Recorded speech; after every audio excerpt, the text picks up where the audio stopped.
Elgar live news में आपका स्वागत है। हम अभी बिहार के बोध गया में है और मगध यूनिवर्सिटी में मूल निवासी अपना इसका कार्यक्रम हो रहा है बामसेप का। इसमें हम पूछना चाहते हैं यहाँ सभी जातियों के लोग इस बामसेप संगठन में है और हम हमारे ओबीसी जो राष्ट्रीय अध्यक्ष हैं उनसे पूछना चाहते हैं और क्या कैसे इस बामसेप का काम किया जाता है इसके बारे में हम पूछेंगे। सर आपका नाम क्या है? सर चौधरी विकास पटेल, राष्ट्रीय अध्यक्ष राष्ट्रीय पिछड़ा वर्ग मोर्चा। सर जो राष्ट्रीय पिछड़ा वर्ग मोर्चा के माध्यम से आप इस बामसेप में कौन से मुद्दे उठाते हो उसके फ्यूचर में और ओबीसी को आज तक जो नहीं मिला है सर उससे कैसी आप माने समाज को क्या संदेश देते हो? देश में ओबीसी की संख्या 52% से ज़्यादा है और 52% जो ओबीसी है उसको देश की आज़ादी के 77 साल हो रहे हैं, मगर 77 साल की आज़ादी में ओबीसी को उसका हक नहीं मिल रहा। इस देश में जिसकी जितनी संख्या है उसको उतना हिस्सा मिलना चाहिए। ये संविधान भी कहता है कि पर्याप्त प्रतिनिधित्व होना चाहिए संख्या के अनुपात में, लेकिन ये पर्याप्त प्रतिनिधित्व तो ओबीसी के मुद्दे पर नहीं है और ओबीसी को लागू नहीं किया गया है। तो इसलिए हम लोग देश भर में इस बात की मांग कर रहे हैं कि देश में कास्ट सेंसस होनी चाहिए। एक तो ओबीसी की गिनती होनी चाहिए, दूसरी सभी जातियों की गिनती होनी चाहिए ताकि पता ये चल सके कि देश में किन जातियों का विकास हो गया और कौन लोग हैं जो पीछे रह गए। तो जो लोग पीछे रह गए उन लोगों को मुख्य धारा में लाने के लिए योजना बनाई जाए, प्लान बनाया जाए और उन लोगों को भी मुख्य धारा में जोड़ा जाए, उनका भी विकास किया जाए। तो इसके लिए एक तो जाति आधारित जनगणना होनी चाहिए, दूसरा सभी क्षेत्रों में संख्या के अनुपात में हिस्सेदारी सुनिश्चित की जानी चाहिए। अगर ये बात लागू होती है तो इससे ओबीसी समाज को बहुत ज़्यादा फायदा होगा। तो सर अपनी स्वतंत्रता जब हमारे मिली है आज़ादी उसके पहले जनगणना हुई है, उसके बाद इस सरकार जो भी आई है उन्होंने जनगणना नहीं की है, उसकी वजह क्या है? उसकी वजह यह है कि देश में जो पार्टियां राज कर रही हैं देश की आज़ादी के बाद, वो सबसे ज़्यादा या तो कांग्रेस पार्टी ने राज किया या तो भारतीय जनता पार्टी ने राज किया और ये दोनों पार्टियां ब्राह्मणों की पार्टियां हैं। मतलब इसकी लीडरशिप ब्राह्मणों के हाथ में रही और फैसले लेने का अधिकार ब्राह्मणों के हाथ में रहा। तो ब्राह्मणों को ये डर लगता है बार बार कि अगर कास्ट सेंसस हुई और सबको संख्या के अनुपात में हिस्सेदारी मिली तो जो ब्राह्मण इस देश की विधायिका पर, कार्यपालिका पर, न्यायपालिका पर और मीडिया पर, लोकतंत्र के सभी संस्थाओं पर कब्जा किए हुए हैं, तो वो उनका कब्जा बरकरार नहीं रहेगा। तो वो अपना कब्जा बनाए रखने के लिए और दूसरों को अधिकार वंचित रखने के लिए कांग्रेस बीजेपी के लोग मिलजुल कर जाति आधारित जनगणना नहीं कराना चाहते और ओबीसी को उनका हक अधिकार नहीं देना चाहते। तो सर अभी आप राष्ट्रीय संगठन का काम कर रहे हो सर, तो आप पूरे भारत में ओबीसी को जगाने के लिए बामसेप कितना कार्यरत और कितना काम कर रही है सर?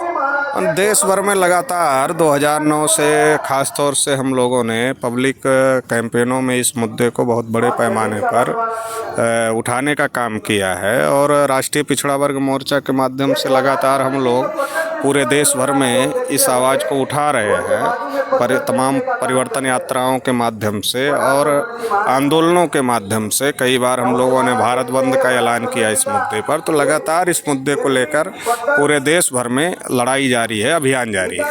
तो सर अभी जो कांग्रेस हरती जा रही है और कांग्रेस के जो राहुल गांधी है अभी वो पूरे भारत में बोल रहे हैं कि हम ओबीसी माने पूरी जनगणना, जातीय जनगणना करेंगे। तो आप एक राष्ट्रीय ओबीसी के अध्यक्ष होने के बावजूद तुम क्या बोलोगे कि वो हमारी जनगणना कर सकता है राहुल गांधी? अगर जिन राज्यों में कांग्रेस की सरकार है, अगर पहले वहाँ वो जनगणना करते और संख्या के अनुपात में हिस्सेदारी ओबीसी को देते तो उनकी बात में थोड़ा दम दिखाई देता। जैसे बिहार में हम लोग हैं तो बिहार में नीतीश कुमार जी और तेजस्वी जी की जो मिली जुली सरकार थी उसने कास्ट बेस सर्वे किया और सर्वे करने के बाद रिजर्वेशन भी बढ़ाने का काम किया। अगर वैसा कोई काम जहाँ जहाँ कांग्रेस है, उनकी सरकारें हैं जिन जिन राज्यों में, उन राज्यों में अगर इस प्रकार का काम कांग्रेस पार्टी करती तो जो वो राहुल गांधी कह रहे हैं उनकी बात में थोड़ा दम दिखाई देता। अब कथनी और करनी में अंतर है। कांग्रेस की सरकार लास्ट 2011 वाली 2013 2014 चुनाव के पहले तक रही, तो 2014 चुनाव तक तो कांग्रेस के लोगों ने ये काम किया नहीं, तो पिछला रिकॉर्ड तो खराब है। करंट में मुंह से बोल रहे हैं, मगर जो जहां जहां जिन राज्यों में उनकी सरकारें हैं वहां ऐसा कुछ करते हुए नहीं दिखाई दे रहे हैं। और प्रेजेंट में सर अभी बीजेपी के जो तो इसलिए उनकी बात पर यकीन करना जो है संभव नहीं है। और अभी जो प्रेजेंट में नरेंद्र मोदी को ओबीसी ने पंतप्रधान कर जो बीजेपी ने सामने लाए हैं सर, सही में वो क्या ओबीसी के लिए काम करते हैं? नहीं, ओबीसी का होना अलग बात है और ओबीसी का नेता होना अलग बात है, दोनों अलग अलग बात। ओबीसी में कोई आदमी पैदा हो गया तो ओबीसी हो गया, और नरेंद्र मोदी तो ओबीसी में पैदा भी नहीं हुए। और ओबीसी के लिए काम करना, तो ओबीसी का नेता तब माना जाएगा जब ओबीसी के लिए काम करेगा, तो वो काम नरेंद्र मोदी जी करते हुए नहीं दिखाई दे रहे हैं। नहीं तो जनगणना को लेकर हम लोगों को आंदोलन नहीं छेड़ना पड़ता, इस बात का सबूत है। तो सर अभी आप हमारे भारत के जो ओबीसी युवा महिलाएं युवा है उन्हें आप क्या संदेश देना चाहोगे?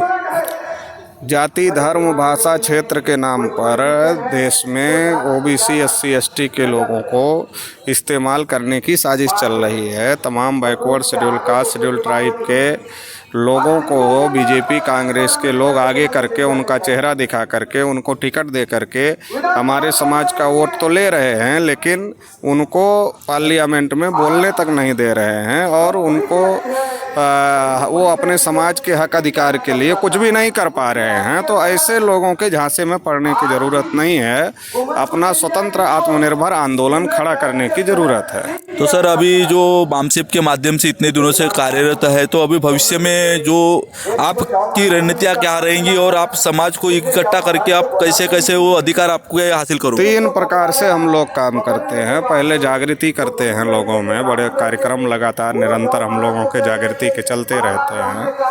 जागृति करके अपनी बात समझाने का काम करते हैं, समझ गए लोगों को संगठन में लाते हैं, उसके आधार पर संगठन बनाने का काम करते हैं। और जो संगठन में लोग आ गए, उससे संगठन को जो मजबूती मिलती है, संगठन की जो ताकत बनती है, उस ताकत के आधार पर हम लोग सड़कों पर आंदोलन करने का काम अपने हक अधिकार के मुद्दों के लिए करते हैं। तो वो बात आगे भी जारी रहेगी।